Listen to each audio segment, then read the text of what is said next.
அது என்ன தீய சக்தி, அது என்ன தீஞ்சு போன சக்தி? தமிழகத்தை 30 வருஷம் ஆண்ட கட்சிங்க அதிமுக. நீங்க 5 வருஷம் ஆண்டு முடிச்சுட்டு ஆண்டுட்டு அதுக்கப்புறம் அதிமுக பத்தி பேசுங்க. தமிழகத்தை 30 ஆண்டுகள் ஆண்ட கட்சி, இருபெரும் தலைவர்கள், தமிழகத்துல மட்டும் இல்ல இந்தியாவில இருபெரும் தலைவர்களை கொண்டிருந்த ஒரு கட்சி அது. அது எப்படி நீங்க தீஞ்சு போன சக்தி அப்படின்னு சொல்லுவீங்க?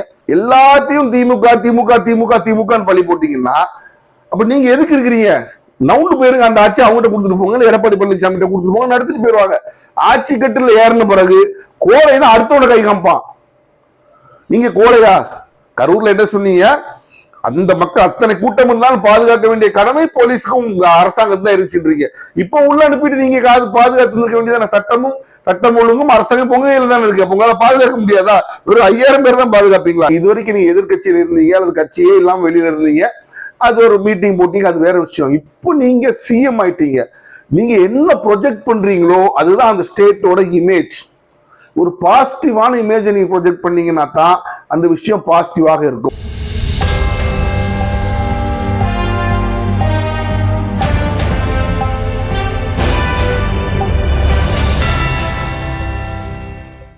ஹலோ ஃப்ரெண்ட்ஸ், வெல்கம் டு உண்மையும் பொய்மையும். நம்ம சேனலில் வரக்கூடிய எல்லா வீடியோக்களும் தொடர்ந்து பார்க்க நம்ம சேனல் சப்ஸ்கிரைப் பண்ணிக்கோங்க, பெல் பட்டனை ப்ரெஸ் பண்ணிக்கோங்க. நம்ம சிஎம் விஜய் அவர்கள் இதுவரைக்கும் பேசாம இருந்தார், பத்திரிகையாளர்கள் சந்திக்கவில்லை, எந்த விஷயத்துக்கும் குரல் கொடுக்கவில்லை அப்படின்னு அவரை பத்தி நம்ம எல்லாரும் குறை சொல்லிக்கிட்டு இருக்க. சரி, முதல் முறையா திருச்சி கிழக்குல நன்றி தெரிவிக்க போறாரு அப்படின்னு சொல்லி ஒரு பெரிய எதிர்பார்ப்போட அவரோட அந்த மீட்டிங் நடந்துச்சுங்கிறது தான் உண்மை. வழக்கம் போல ஒரு சிஎம் போனா என்ன நடக்குமோ அதெல்லாம் அங்க நடந்துச்சு. அதோட ஒரு எக்ஸ்ட்ரா கெடிபிடிகள் அங்க இருந்துச்சுன்னு சொல்றாங்க. அப்ப இவரும் மற்றவர்களை போலதான் அப்படிங்கிறத அவர் நிரூபிச்சிட்டார்.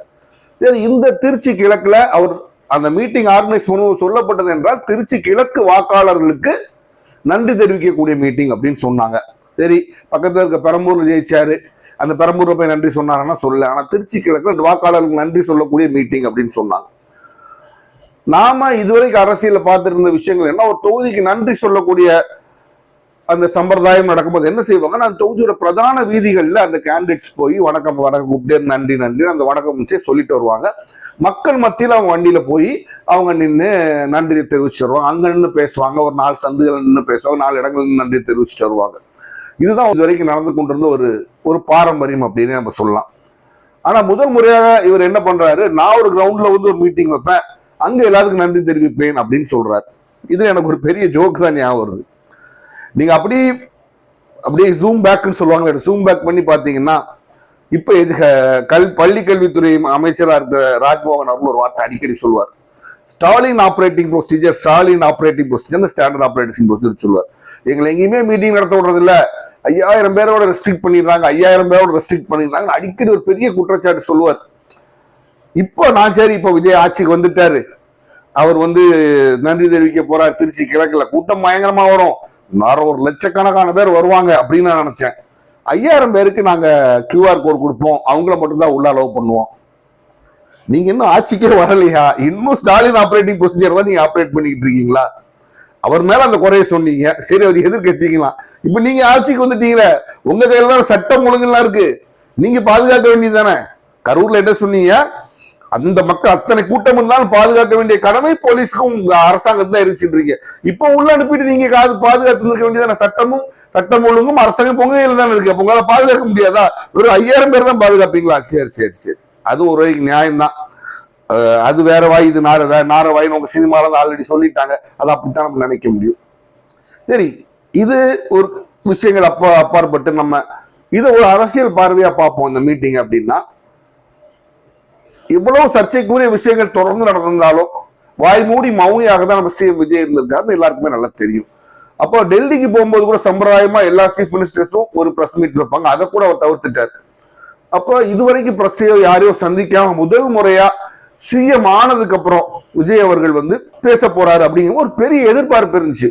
தன்னுடைய கட்சியோட கொள்கை விளக்கமாக இருக்கும், இனிமே எப்படி நடத்த போறோம், என்னென்ன மாதிரி பண்ண போறோம், நான் டெல்லியில போய் பிஎம் பார்த்தேன், இது மாதிரி இருந்துச்சு, மும்மொழி கொள்கை, அப்படி எல்லா விஷயத்திலும் நடவடிக்கை எப்படி இருக்க போகுதுன்னு ஒரு road map of the TVK government அதை நீங்க சொல்லுவீங்க, உங்க என்னெல்லாம் கொள்கை திட்டம் இருக்க போது சொல்லுவீங்க. நாங்க அவரோட எதிர்பார்த்தோம். புதுசாலே நமக்கு கூட்டாளி எல்லாம் வந்திருக்கிறாங்க, அவங்க இந்த மினிஸ்ட்ரி கொடுத்துருக்கோம், எப்படி நாங்க சேர்ந்து நாங்க பயணிக்க போறோம் எல்லாத்தையும் சொல்லுவீங்க அப்படின்னு நம்ம நினைச்சோம். ஆனா வழக்கம் போல நீங்க திருப்பியும் உங்களோட அந்த பேச்சுல வந்து ஒரு சீஃப் மினிஸ்டர் பேசின மாதிரி அது இல்லை. அது ஒரு சாதாரண ஒரு மேடை பேச்சாளர் பேசிட்டு போய் குறை சொல்லிக்கிட்டே மட்டுமே இருக்கிற ஒரு மேடை பேச்சாளர் பேசிட்டு போற மாதிரி இருந்துச்சு. இன்றைக்குமே ஒரு விஷயம் புரிஞ்சுக்கோங்க, இது வரைக்கும் நீங்க எதிர்கட்சியில் இருந்தீங்க அல்லது கட்சியே இல்லாம வெளியில இருந்தீங்க, அது ஒரு மீட்டிங் போட்டீங்க, அது வேற விஷயம். இப்போ நீங்க சிஎம் ஆயிட்டீங்க, நீங்க என்ன ப்ரொஜெக்ட் பண்றீங்களோ அதுதான் அந்த ஸ்டேட்டோட இமேஜ். ஒரு பாசிட்டிவான இமேஜை நீங்க ப்ரொஜெக்ட் பண்ணீங்கன்னா தான் அந்த விஷயம் பாசிட்டிவாக இருக்கும். மற்றவங்க எதிர்கட்சிக்காரங்க எப்படி ப்ரொஜெக்ட் பண்ணலாம், நீங்க சிஎம் இல்லை இப்படி இருக்கு அப்படி இருக்கு உங்களை பார்த்தாலே ஒரு பாசிட்டிவிட்டி வரணும். நீங்க என்ன பாசிட்டிவா பேசுறீங்க? இன்னைக்கு ஒண்ணுமே பேசல. இது பேசுறதுக்கு சினிமா டயலாக் கிடையாது. நீங்க சிஎம் ஆகி முதல் முறையா மக்களை அட்ரஸ் பண்றீங்க. மக்கள் உங்கள்கிட்ட நிறைய எதிர்பார்க்கிறாங்க. அப்ப எதிர்பார்க்கும் போது நாங்க இதெல்லாம் சொல்லியிருந்தோம், இப்படி செய்ய போறோம், இந்த துறை இந்த சீர்திருத்தங்கள் செய்வோம், இப்படி இருக்கும், எங்களோட ஆட்சியை இந்த விஷயத்துக்கு முக்கியத்துவம் கொடுப்போம், இந்த விஷயத்த நாங்க தவறானதா சரி பண்ணி இப்படி பண்ணிட்டு இருக்கோம்னு நீங்க ஒரு மணி நேரம் 1.5 மணி நேரம் கூட பேசலாம். அவ்வளவு விஷயங்கள் நீங்க புதுசா ஆட்சிக்கு வந்திருக்கிறீங்க, அதை பத்தி நீங்க பேசுவோம். ஆனா நீங்க பேசுனது என்ன? எங்களுக்கு 108 சீட்டு தான் கொடுத்தீங்க, கூட கொஞ்சம் சீட்டு கொடுத்துருந்தா நல்லா இருந்திருக்கும். இதுதான் நீங்க பேசுனீங்க. ஏன் நீங்க திருச்சி கிழக்கு நன்றி தெரிவிக்க வரீங்க போது சொல்றாங்க பை எலெக்ஷன் நடக்க போது அதனாலதான் அங்க விட்டு இங்கே வர்றாருன்றாங்க. அது ஒரு அரசியல் விமர்சனம், அதை விட்டுட்டு போங்க.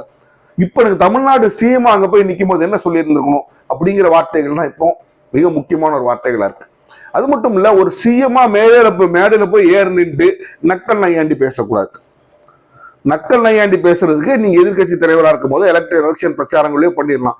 நீங்க தமிழகத்தின் சிஎம்மா உங்க தொகுதி மக்களுக்கு நன்றி தெரிவிக்க போறீங்க, அது முதல் மீட்டிங் பேசுறீங்க. அப்ப எல்லாரும் உங்களுக்கு கண்கொத்தி பாம்ப பார்க்கும்போது நீங்க தெளிவா நீங்க பேசுறதுல ஒரு கம்பீரமும் ஒரு தோரணையும், அது என்ன சொல்றது, ஒரு ஹியூமிலிட்டின்னு சொல்லுவாங்க, ஒரு அடக்கம் நாவடக்கமும் எல்லா இதுவுமே அதுல இருக்கணும். அந்த ஸ்பீச்சை பார்த்தா இவரோட கேரக்டர் தெரியும் அப்படிங்கணும். இந்த ஸ்பீச்சில் இருந்துச்சு. அவங்ககிட்ட நானும் கேட்கறேன், நீங்களும் அனலைஸ் பண்ணி பாருங்க.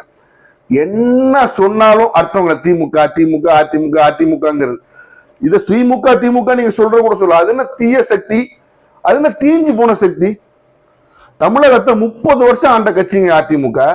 நீங்க 5 வருஷம் முழுசா ஆண்டுட்டு அதுக்கப்புறம் அதிமுக பத்தி பேசுங்க. தமிழகத்தை 30 ஆண்டுகள் ஆண்ட கட்சி, இருபெரும் தலைவர்கள், தமிழகத்துல மட்டும் இல்ல இந்தியாவில இருபெரும் தலைவர்களை கொண்டிருந்த ஒரு கட்சி. அது எப்படி நீங்க தீஞ்சு போன சக்தி அப்படின்னு சொல்லுவீங்க? ஒரு எலெக்ஷன் நீங்க கூட ஓட்டு வாங்கி நீங்க ஒரு ஆட்சிக்கு ஒரு மாசம் ஆயிடுச்சுன்னா ஒரு கட்சியை 30 ஆண்டுகள் ஆண்ட கட்சியை தீஞ்ச கட்சி நீங்க தீஞ்சு போன சக்தின்னு சொல்லுவீங்களா? உடனே உங்களுக்கு வர வார்த்தை சொல்லிடுறீங்க, நாங்கள் முதல் அமைச்சர் கிடையாது, பதவி கிடையாது, முதல் சேவகன் அப்படின்னா உங்களை எப்படி தூய சக்தின்னு சொல்லுவீங்க? சக்தின்னா என்னது? பவர் தான். அந்த பவர் தான் நீங்க கேக்குறீங்க. அவன் தீய சக்தி, நீங்க தூய சக்தி, நீங்களும் பவர் தான் கேக்குறீங்க. நடிக்காதீங்க. ஏன்னா மக்கள்னால ஐயோ நான் மற்றவங்களோட வித்தியாசம் அப்படின்னு. அப்புறம் இன்னொன்னு சொல்றீங்க, அந்த 200 யூனிட் நான் தரதா சொன்னேன், அந்த 200 யூனிட்ல 100 யூனிட் ஜெயலலிதா தான் கொடுத்தாங்க. டிஎம்கே கொடுக்கல. டிஎம்கே கொடுத்து யாருன்னு சொன்னாங்களா? இல்ல உங்கள்கிட்ட யாரும் டிஎம்கே கொடுத்துன்னு சொன்னாங்களா? கொடுத்தது யாரு? ஏடிஎம்கே தானே. அது உங்க கணக்கு தீஞ்சு போன சக்தியோட தலைவி தானே. உங்களுக்கு ஜெயலலிதா அம்மையார் நல்லவங்க. அடுத்து எம்ஜிஆர் அவர்களை பத்தி பேசுறேன். எம்ஜிஆர் அவர்கள் ஆட்சிக்கு வந்தார், அவரோட கூட ஓட்டு வாங்கிறார். அதுக்காக எம்ஜிஆரோட என்ன கம்பேரே பண்ண முடியாது. யாரு கம்பேர் பண்ணா? நீங்க நைஸா அவரோட பெரிய உங்களை பேசுற மாதிரி பேசுறீங்க.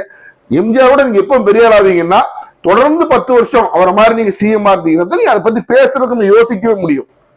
அது வரைக்கும் நீங்க எம்ஜிஆரோட கம்பேரே பண்ணாதீங்க. ஆனா நீங்க கம்பேர் பண்ணலன்னு சொல்லிட்டு நீங்க அதைத்தான் பண்றீங்க. அப்போ அரசியல் முதிர்ச்சி இல்லாத ஒரு மீட்டிங் மாதிரி தான் அது தெரிஞ்சது.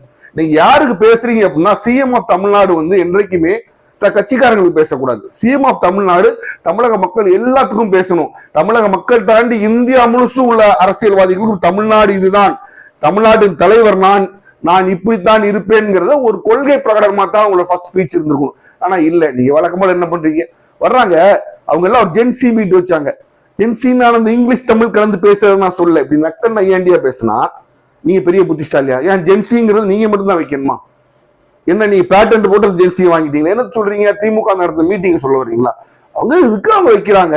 எதிர்கட்சியில் நீங்க ஒரு வேலை செய்யணும், எதிர்கட்சியில் இன்னொரு வேலை செய்யறாங்க. அதை விட்டுட்டு அப்படின்னு வச்சு ஒரு நக்கல் அடிச்சு அப்படி திரும்பிக்கிட்டு மக்கள் ஒண்ணு என்கிட்ட சொல்லிட்டாங்க, நீங்க வேலையை பார்த்துக்கிட்டே இருங்க, அந்த விமர்சனங்களுக்கு நாங்க பதில் சொல்லிக்கிறோம் அப்படின்னு. அதுல இருந்து என்ன தெரியுதுன்னா, நீங்க பிரச்சனை சந்திக்க போறதே கிடையாது, எதுவும் சொல்ல போறதே கிடையாது. செக்ரட்டரியேட்ல என்ன நடக்குது, நம்ம தமிழ்நாடு அரசாங்கத்துல என்ன நடக்குதுங்கிறது அலாவுதீன் ஜீனி பூதம் மாதிரி அது உள்ளே தான் இருக்கும், வெளியில வரவே வராது. நாங்க உரசி பார்த்தா இந்த பூதம் வெளில வராது போல என்ன நடக்குதுன்னு யாருக்குமே தெரிய போறது கிடையாது. அன்னைக்கு உங்க மினிஸ்டர் தீர்த்துனாட்டு அவங்க பிரஸ் அப்படின்னா அவங்க சைட்லோடு தெரிச்சு ஓடுறாங்க. இப்படி எல்லாரும் தெரிச்சு ஓடுங்க, மக்களுக்கு என்ன நடக்குன்னே தெரிய போறது கிடையாது. ஆனா கேட்டா மட்டும் தூய சக்தி உங்க மார்பிள் அடிச்சுக்காங்க. ஒரு விஷயத்த நீங்க நல்லா புரிஞ்சுக்கங்க, நீங்க அட்ரஸ் பண்றது இந்த தடவையும் தமிழக மக்கள் அட்ரஸ் பண்ணல. உங்களுக்கு வாக்களிச்சாங்க பாருங்க, அந்த மக்களை இன்னும் உசுப்பேத்தி விட்டுக்கிட்டே இருக்கிறீங்க. உங்க பேச்சு அப்படிதான், அவங்களை உசுப்பேத்தி அப்படியே அவங்களை அப்படி மேலேயே வச்சிருக்கணும் அப்படின்னு நினைக்கிறீங்க. இது நல்லதற்கு இல்லை. ஏன்னா ஆளை போறது நீங்க, நான் இது வரைக்கும் நீங்க சொல்லிட்டு போயிட்டீங்க, நீங்க ஆளை போல. இனிமேல் நாட்டில் இப்படி உசுப்பேத்தி விட்டு பிரச்சனை ஏதாவது வந்துச்சுன்னா நீங்க சொன்ன மாதிரி அதற்கு நிர்வாகம் பொறுப்பு இல்லை அப்படின்னு எல்லாரும் சொல்லிடுவாங்க. புரிஞ்சுக்கங்க, நீங்க மக்களை நல்வடுத்தக்கூடிய ஒரு பொசிஷனுக்கு வந்துட்டீங்க. அந்த பொசிஷன்ல இருக்கும்போது மக்கள் இப்படி செய்யணும் நீங்க சொல்லணும். அங்க விட்டுட்டு உங்க தொண்டர்கள்லாம் உசுப்பேத்தி பயங்கரமா கத்தி அவங்கள உணர்ச்சி பிளம்பா வாக்கி வச்சீங்கன்னா அதோட பலனை உங்க அரசாங்கம் அனுபவிக்கும். டிஎம்கேவோ ஏடிஎம்கேவோ பிஜேபி அனுபவிக்க போறது கிடையாது. ஏன்னா இங்க அரசாங்கத்தில் நீங்க தான் இருக்கிறீங்க. நாளைக்கு பிரச்சனை வந்தா அது உங்க அரசாங்கத்து மேல ரிஃப்ளெக்ட் பண்ணும். முதல்ல ஒரு அரசியல் பேச்சு அப்படிங்கிற ஒரு முதிர்ச்சி இருக்கணும். நீங்க இதுக்கு முன்னாடி எப்படி இருந்திருக்கலாம்? இன்றைக்கு தமிழகத்துல உலகத்திலேயே மிகச்சிறந்த அரசியல்வாதிகள்லாம் ஆக்குபை பண்ண அந்த சேரை நீங்க ஆக்குபை பண்ணிருக்கீங்க. காமராஜர் அவர்கள், அறிஞர் அண்ணா அவர்கள், மிகப்பெரிய புத்திசாலியான கலைஞர் அவர்கள், பெரிய எஃபிஷியன்ட் அட்மினிஸ்ட்ரேட்டர் ஜெயலலிதா, இப்படி எல்லாரும் ஆக்குபை பண்ண அந்த சேரை நீங்க இன்னைக்கு ஆக்குபை பண்றீங்க. அப்போ அதற்கு உங்களை உங்க தகுதி நீங்க இருக்கோ இல்லையோ அதை அந்த தகுதியை வளர்த்துக் கொள்ளுங்கள் நீங்க. அதான் நான் உங்கள்கிட்ட சொல்றேன். அங்க போய் நின்று நக்கல் நையாண்டியா பேசக்கூடாது. நக்கல் நையாண்டியா இலக்கிய சுவையோட பேசினா கூட கொஞ்சம் பரவாயில்ல. ஆனா அங்க போய் நின்று எல்லாத்தையும் கேவலமா பேசுற தீய சக்தி 10 வருஷமா இதெல்லாம் பண்ணிட்டீங்க. நீங்க 5 வருஷமா பாருங்க, திருத்துவா கொஞ்சம் உடனே நிறுத்த முடியுமா? ஏன் மேல பழி போடுறாங்கன்னு புலம்பாதீங்க. புலம்புறதை விட்டு பாசிட்டிவா உங்களை பத்தி வெளியில கொண்டு வாங்க. அப்பதான் ஸ்டேட்டும் பாசிட்டிவா முன்னேறும். நீங்க மேடையில இருந்து புலம்பிக்கிட்டே இருந்தீங்கன்னா ஸ்டேட்டும் புலம்பிக்கிட்டே தான் இருக்கும். அதே மாதிரி இந்த நக்கல் நையாண்டின்னு பேசுறீங்களே, அது ஒரு சிஎம்க்கு அழகல்ல.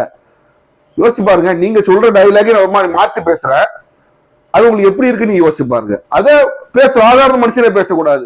ஆனா நீங்க புலம்பி அவரை பாருங்க, அது திமுக தீய சக்தி, இவ்வளவு தீஞ்ச சக்தினா நீங்க நக்கல் அடிச்சு அவர் நக்கல் அடிச்சு நடுவில் சிரிக்கிறது.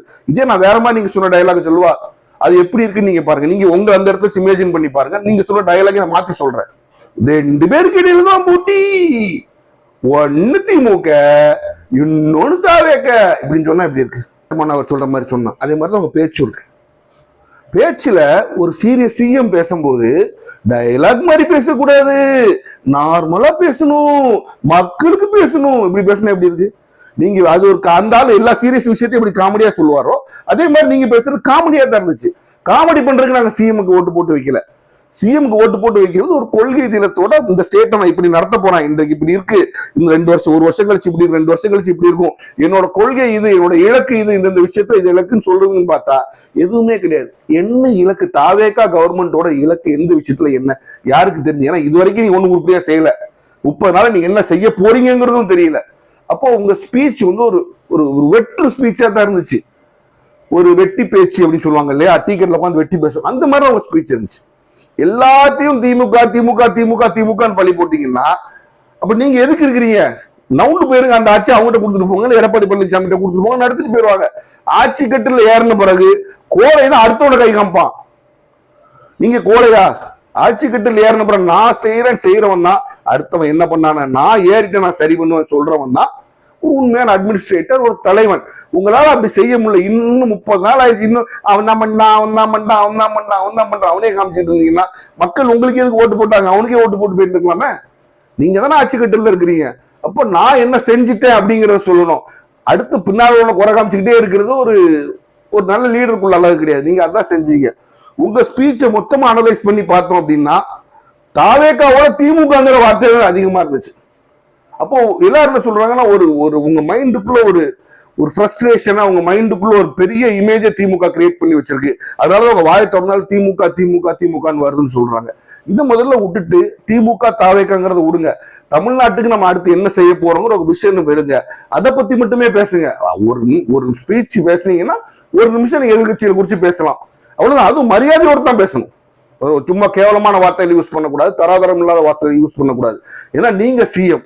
அப்ப அந்த மரியாதையோட 1 நிமிஷத்துல பேசி முடிச்சு குறை சொல்லுங்க. அந்த மரியாதையா குறை சொல்லிட்டு முடிச்சுட்டு போயிருங்க. மீதி 19 நிமிஷம் உங்க ஸ்பீச் நான் என்ன செய்ய போகிறேங்க குறிச்சுதான் இருக்கணும். அப்படி நீங்க பேசாம வேற இவங்களே குறை சொல்லிட்டு இருந்தீங்கன்னா என்ன மக்களுக்கு என்ன வரும்னா, இவர் ஒன்றும் செய்ய போறதில்ல போல, 5 வருஷமும் இதைத்தான் சொல்ல போறார் போல மக்களுக்கு ஒரு எண்ணம் வந்துடும். ஏன் பயிர் கடன் ஃபுல்லா தள்ளுபடி பண்ணல, ஏன் நைட்டு கரண்ட் கட் ஆகுது, ஏன் கொடுத்த வாக்குறுதியில் ஒன்றும் செய்யல, ஏன் 2500 ரூபா போடல, ஏன் அவங்களுக்கு 4500 ரூபா கொடுக்கலங்கிறது காரணங்கள் சொல்லுங்க. இது எதையுமே நீ விளக்கல, இது எதையுமே விளக்கல, எதுக்கும் நீங்க காரணங்களும் சொல்லல, எப்ப செய்ய போறதுன்னு சொல்லல. இது எதுவுமே சொல்லாம, கட்சியோட கொள்கைகளை விளக்காம, உங்களோட அரசாங்கத்தோட கொள்கைகளை எதுல முன்னெடுத்து போறவங்க விளக்காம, வெட்டி பேச்சா பேசிட்டு போனவங்க ஸ்பீச் இட்ஸ் அட்டர் டிசப்பாயின்மெண்ட். அது மட்டும் இல்ல, நீங்க பேசின விதமும், நீங்கள் மைக்க பிடிச்சி நடந்து கொண்ட விதமும், it is unbecoming of a CM. ஒரு முதலமைச்சர் நடக்கக்கூடிய விதத்திற்கு அது ஒரு எடுத்துக்காட்டாக நிச்சயமாக இல்லை என்று நான் சொல்ல முடியும். மீண்டும் சந்திப்போம்.